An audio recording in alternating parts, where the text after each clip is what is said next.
Remis en question. Beaucoup des habitants de ces régions n'y sont pas nés. Ils sont venus s'installer pour trouver la douceur, la chaleur. Aujourd'hui, certains songent à repartir.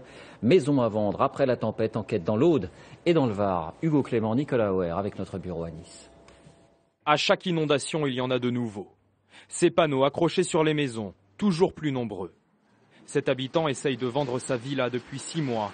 110 mètres carrés, acheté 250 000 € il y a 11 ans. Moi, je peux bien descendre jusqu'à 200 000 sans problème, quoi. Je repars à zéro, mais je repars là mon paix, et puis c'est vrai que moi, je me dis, je suis tranquille. Donc vous êtes prêt à brader, en fait? Oui, on est prêt à brader. Et je pense que c'est le cas de beaucoup de gens. On n'a plus qu'une envie, c'est partir, on en a marre. Malgré le prix cassé, pour l'instant, personne n'est intéressé. D'ailleurs, certains n'envisagent même plus de vendre, comme cet habitant de Lalonde-les-Morts, encore dans le nettoyage de la dernière inondation. Si je pouvais vendre, je vends. Mais comme je sais qu'aujourd'hui, avec la réputation de Lalonde sous les sinistres, ça ne se vendra pas. Donc on va attendre quelques années que la mémoire des gens oublie et on essaiera de vendre. Oui. Car les éventuels acheteurs, eux, retiennent ces images. Lalonde-les-Morts, recouverte de plus d'1 mètre d'eau boueuse en janvier dernier. Des millions d'euros de dégâts.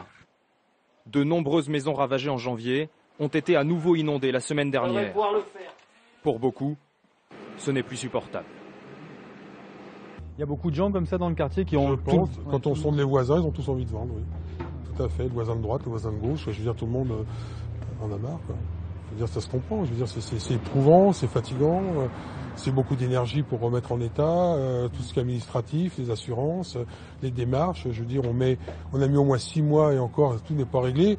On a simplement finalisé notre cuisine la semaine dernière et j'ai pas le temps de me servir de la vaisselle qu'on est re-sinistré, quoi. Vous voyez, c'est fatigant.